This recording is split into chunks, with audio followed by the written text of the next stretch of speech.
नमः। नमो भगवते वासुदेवाय। जय मां सरस्वती। जय श्री कृष्ण। राधे राधे। सनातन संस्कृति का एक अद्भुत पहलू यह है कि यह जीवन के हर कृत्य, यहां तक कि स्नान, भोजन, सोने, जागने और सजने, संवरने जैसे दैनिक कार्यों को भी एक व्यापक ब्रह्मांडीय व्यवस्था से जोड़कर देखती है। हमारे ऋषि मुनियों ने गहन चिंतन और अनुभव से जाना कि मानव शरीर पंचतत्वों से बना है और यह ब्रह्मांडीय ऊर्जाओं, ग्रहों, नक्षत्रों, तिथि, वार एवं मौसम से सतत प्रभावित होता रहता है। विवाहित स्त्री का शरीर और मन केवल उसका नहीं होता, वह पूरे परिवार की सामूहिक चेतना से जुड़ा होता है।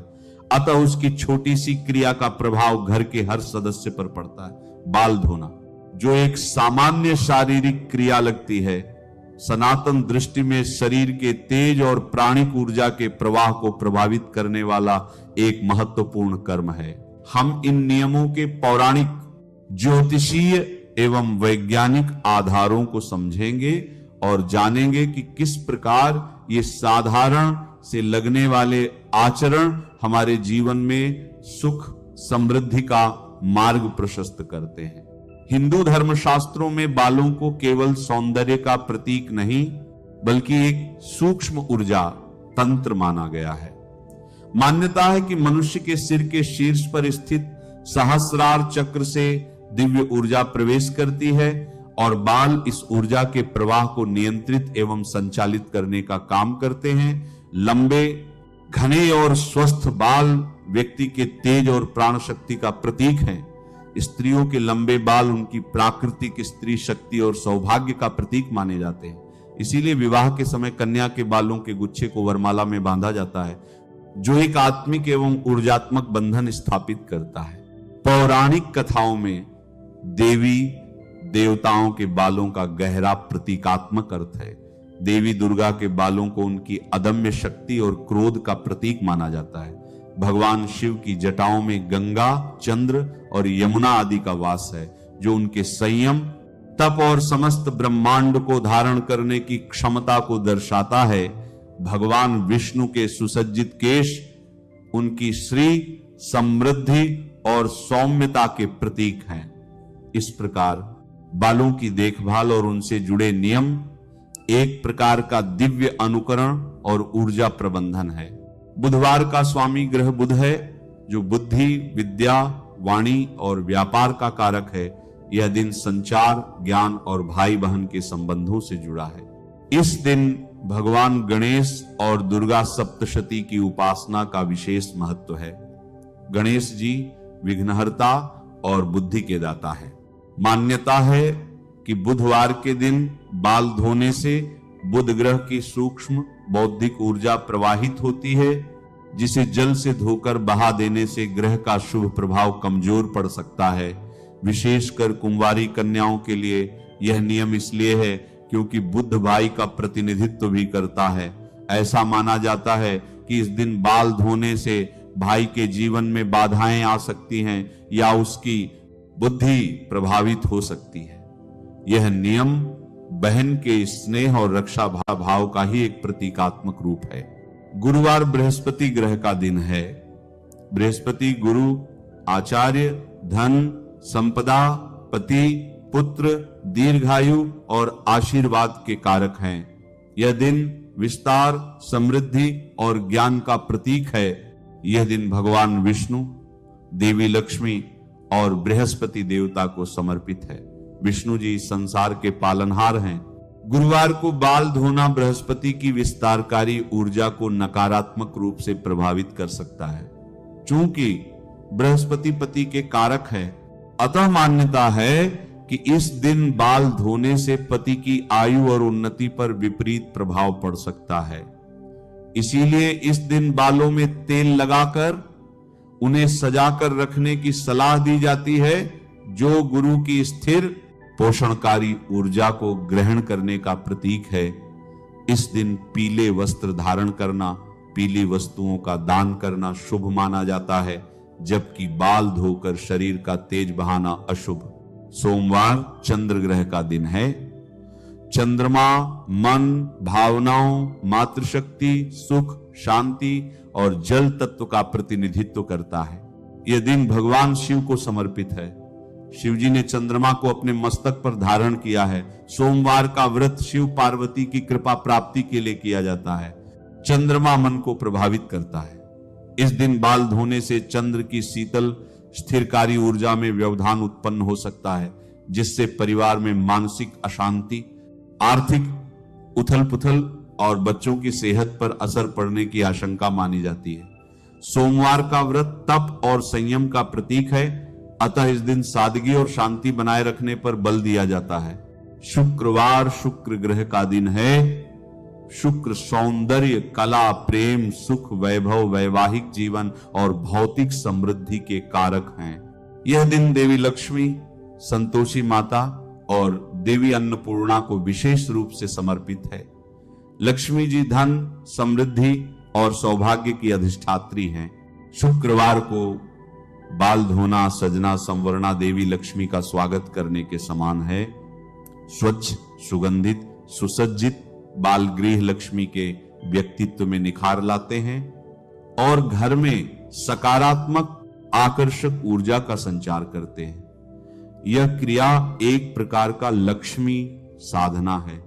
ऐसा करने से परिवार में प्रेम, सद्भाव बढ़ता है, आर्थिक स्थिति मजबूत होती है और पति पत्नी के बीच सौहार्द बना रहता है। इस दिन सफेद या गुलाबी वस्त्र पहनना, मीठा भोजन बनाना और दूध से बनी मिठाई का प्रसाद बांटना भी शुभ माना जाता है। स्कंद पुराण, देवी भागवत पुराण आदि में सिंदूर की उत्पत्ति का रोचक वर्णन मिलता है। कथा के अनुसार एक बार देवी पार्वती ने भगवान शिव से प्रश्न किया कि संसार की सभी सुहागिनें उनके समान अमर सौभाग्य कैसे प्राप्त कर सकती हैं। तब देवी ने अपने तेज से एक लाल चूर्ण सिंदूर की रचना की और शिव जी से कहा कि जो भी स्त्री इस सिंदूर को अपनी मांग में धारण करेगी उसका सुहाग अमर रहेगा। एक अन्य कथा के अनुसार जब माता सती ने अपने पिता दक्ष के यज्ञ में प्राण त्यागे, तब उनके शरीर के विभिन्न अंग जहां जहां गिरे वहां शक्तिपीठ स्थापित हुए। मान्यता है कि जहां माता का सिंदूर बिंदी गिरी वहां एक शक्तिपीठ अवतरित हुआ। इस प्रकार सिंदूर केवल एक श्रृंगार नहीं बल्कि देवी शक्ति का प्रत्यक्ष प्रसाद और सौभाग्य का दिव्य वरदान है। मांग का स्थान शारीरिक रूप से दो महत्वपूर्ण ऊर्जा केंद्रों आज्ञा चक्र भौहों के बीच और सहस्रार चक्र सिर के शीर्ष पर के मध्य पड़ता है। इसे ब्रह्मसूत्र या सूर्य रेखा का स्थान माना जाता है।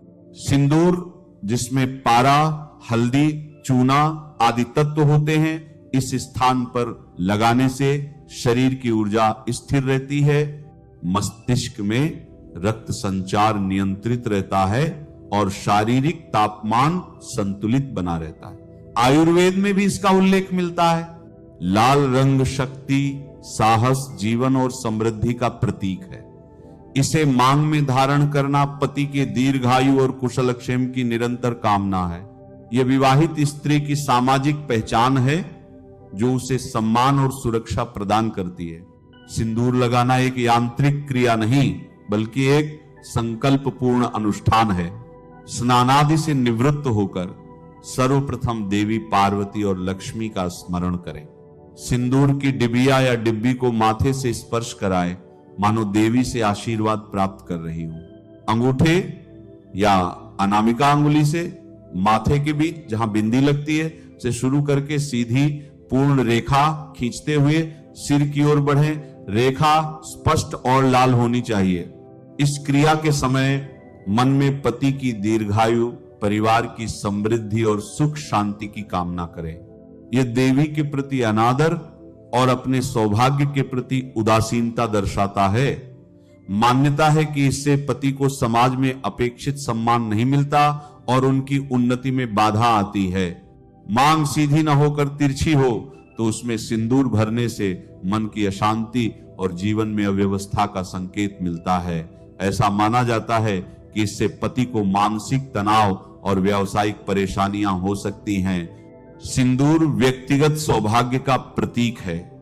इसे किसी और को देना या किसी और का सिंदूर लगाना अपने सौभाग्य को हस्तांतरित करने या दूसरे के सौभाग्य को प्रभावित करने जैसा है, जो अशुभ माना जाता है।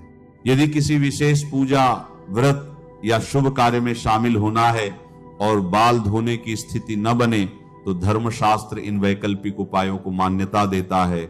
सिंदूर लगाना ही पर्याप्त है, क्योंकि यह सौभाग्य और पवित्रता का प्रतीक है।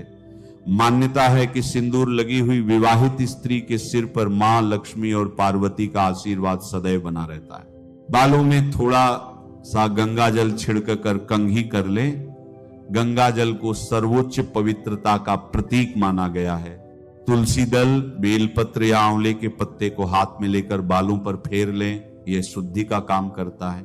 इस मंत्र का जप करें, अपवित्र पवित्रो वा सर्वावस्था गतोड़ पीवा, यह स्मरेत पुंडरीकाक्षं सबाह याभ्यंतरः शुचिः। अर्थात चाहे मनुष्य अशुद्ध हो या शुद्ध या किसी भी अवस्था में हो, यदि वह भगवान विष्णु का स्मरण करता है तो वह बाहर और भीतर से पवित्र हो जाता है। गृह लक्ष्मी के रूप में स्त्री की कुछ आदतें सीधे घर की ऊर्जा को प्रभावित करती हैं। ये नियम वास्तु शास्त्र और प्राचीन आचार संहिता पर आधारित है। सूर्योदय से पूर्व का समय ब्रह्म मुहूर्त कहलाता है, जब वातावरण शुद्ध और सात्विक होता है।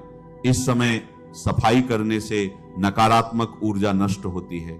सूर्योदय के बाद जब लक्ष्मी का आगमन शुरू होता है, झाड़ू लगाना उन्हें बाहर करने का प्रतीक है। शुद्ध शरीर और मन से ही देवी देवताओं की उपासना फलदायी होती है। बिना स्नान किए पूजा करना या प्रसाद छूना अशुद्धता है, जिससे देवी लक्ष्मी नाराज हो सकती हैं। संध्या काल सूक्ष्म ऊर्जाओं का संक्रमण काल होता है। इस समय कंघी करने से बालों में एकत्रित ऊर्जा अस्त व्यस्त हो जाती है, जिससे वाष्प दोष उत्पन्न होता है और घर में अशांति फैल सकती है। रसोई घर अन्नपूर्णा देवी का मंदिर है। अशुद्ध शरीर से उसमें प्रवेश करना और भोजन बनाना अन्न की पवित्रता को भंग करता है, जिससे स्वास्थ्य और समृद्धि दोनों प्रभावित होते हैं। झाड़ू को लक्ष्मी का रूप माना जाता है, जो दरिद्रता को दूर करती है। पैर से छूना इसका अनादर है, जो दरिद्रता को आमंत्रण देता है। यत्र नार्यस्तु पूजन्ते रमन्ते तत्र देवता, जहां नारी की पूजा होती है वहां देवता निवास करते हैं। एक क्रोधित गृहिणी पूरे घर के वातावरण को विषाक्त बना देती है, जबकि एक प्रसन्नचित्त गृहिणी घर में देवताओं का वास कराती है। यह सबसे बड़ा वास्तु है। ये वस्तुएं स्त्री के सौभाग्य और विवाहित होने का प्रतीक है। इन्हें देना अपना सौभाग्य दान करने के समान है, जो अशुभ माना जाता है। जूठे बर्तन अशुद्धता और सड़न के केंद्र हैं।